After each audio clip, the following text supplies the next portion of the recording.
For his long years of service, Sam Fisher gets a promotion in Splinter Cell Blacklist. He's back in the special ops suit, but no longer just the lone field agent. Now he's also a manager in the newly formed agency, Fourth Echelon. I was sworn to protect the American people, but I can't do that without you.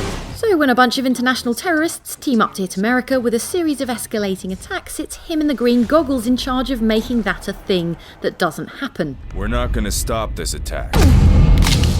We're gonna stop all the attacks. When Splinter Cell Blacklist arrives this August, it'll be the last Splinter Cell game of this generation, and the first from the new Ubisoft mega studio in Toronto. That's where we went to talk to Max Béland, the game's creative director. First of all, there's the lingering issue of torture.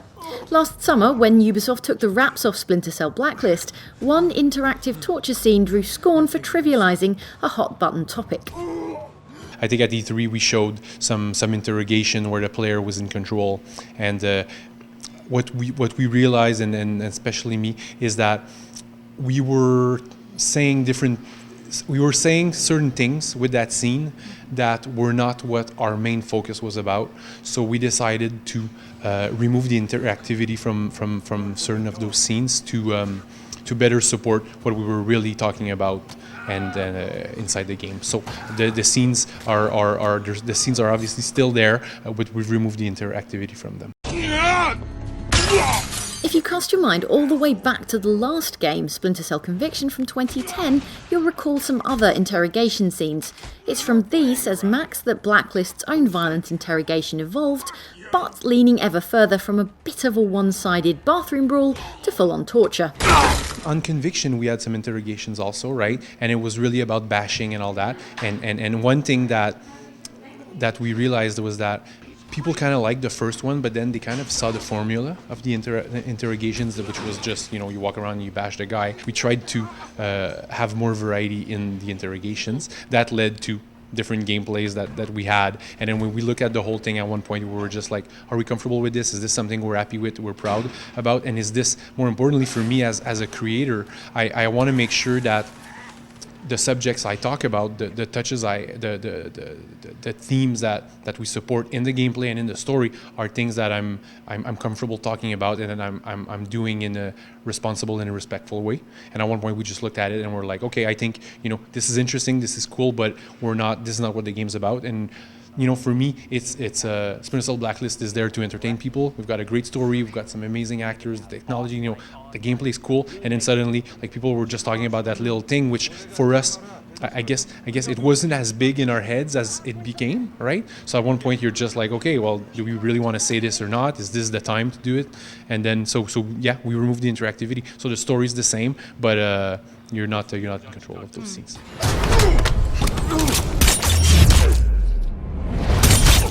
TV show like 24 or like a movie like Zero Dark 30 can do that, and it will receive attention, but that won't be the only thing that people fixate on. Do you think it's still something that games have a tougher time with? Well, I think for me, I love games because I think that we are a stronger medium because people are in control, right? Our gamers are in control, so it's not a passive medium, it's an active medium. And because of that, I think that we're more powerful, which puts on us a greater responsibility, right? I'm not making games because I want to make, murder simulators. I don't want to make games that teach people how to do things that, we don't want them to do. I want to make games because I want to entertain people. I want to tell them a great story. I want them to have fun. I want them to play with their friends. And for me, I think that if I want to have a discussion about torture or I'll definitely pick my moment, my game, my brand, and I'll make sure that I do it in a way that it's the subject of what I'm talking about. I think that I don't know if you saw Zero Dark 30, but I think that the movie was amazing. It talked a bit about that, and I think it was interesting. It got a lot of press and got a lot of negative press because of it, but at the same time I think that our medium is ready to tackle those greater subjects, right? It's not just about collecting coins and things like that. So I think it's okay to do it, but I think as creators we need to do it in a responsible way.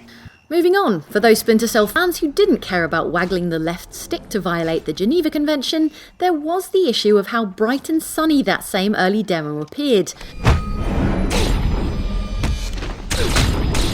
not at all like the dark and shadowy levels in which Sam Fisher usually goes to work.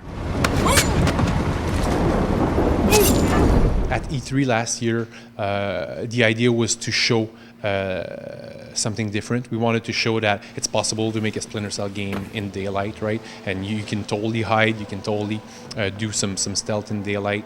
At the same time, I think we scared some people because they were like, what is this? It's a Splinter Cell with the sun, right? So what we're trying to do now is showing the other part of the game. You know, most of the maps are at night, obviously. So we're showing that extra content. I think one of our big goals, like when we started working on the game, was variety.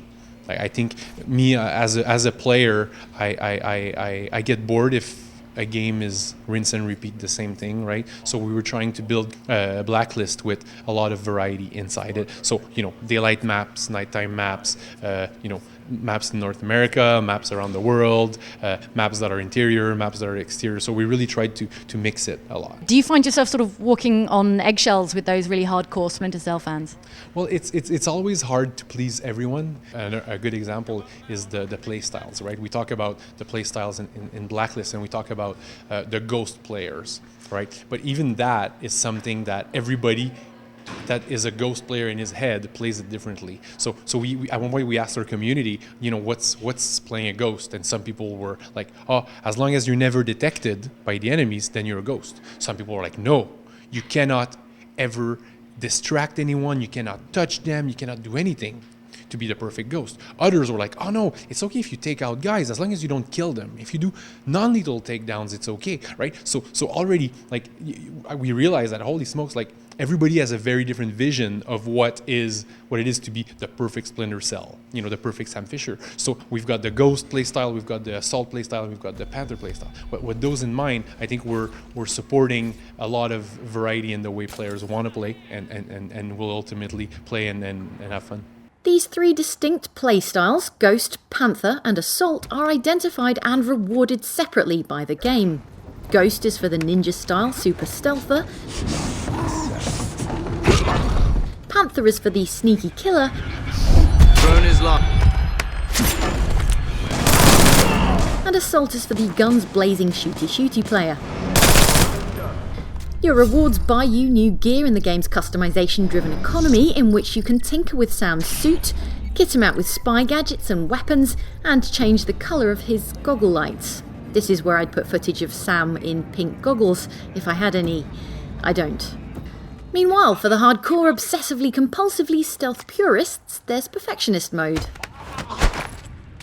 What we're doing for those guys is we've got a mode that we call Perfectionist. So it's a difficulty mode that's called Perfectionist, and we're doing a lot of things in that mode to really, you know, go get the purest of the purest. So obviously, you know, the game's going to be harder. So the AI is going to see you faster. They're going to take you out very fast. But we're removing the execute ability. So you can still mark enemies to track them, but you can't execute anymore.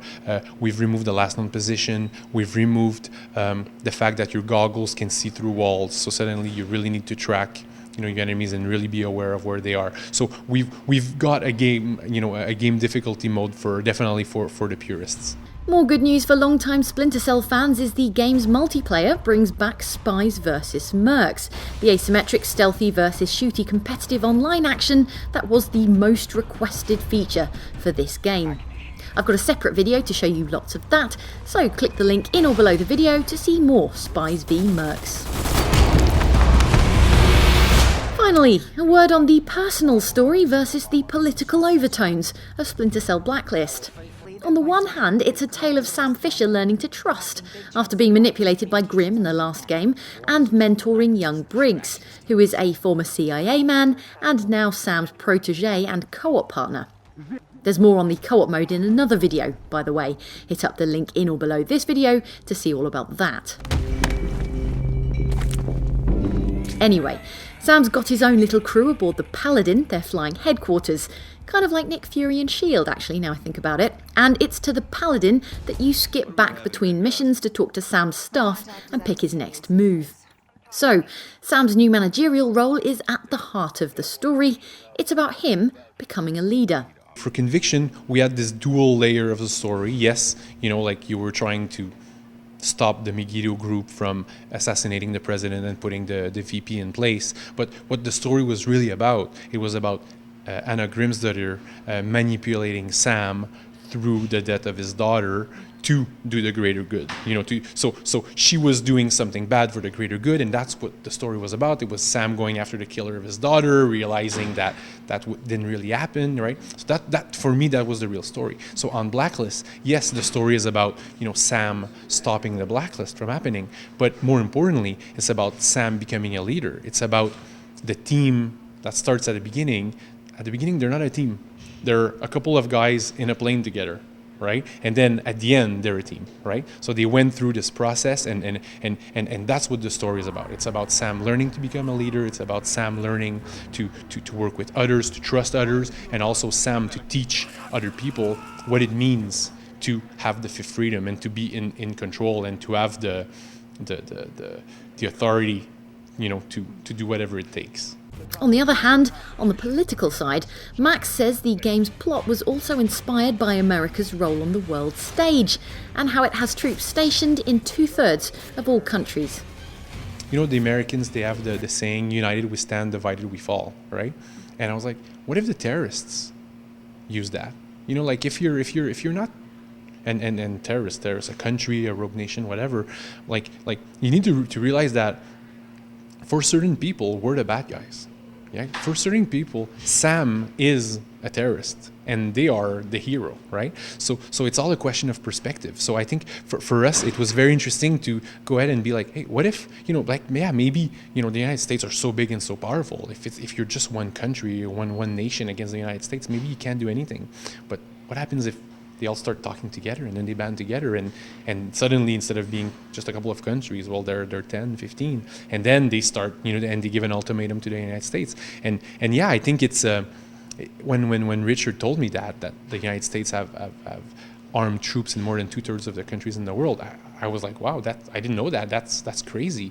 And understand they have troops in Canada, and we're not at war with the United States, but it's still like it's something that makes you wonder. So I don't think this game is about judging that. Like I don't want to judge, but at the same time, like maybe it's okay to ask the question: is it okay that we mind our own business everywhere else, right?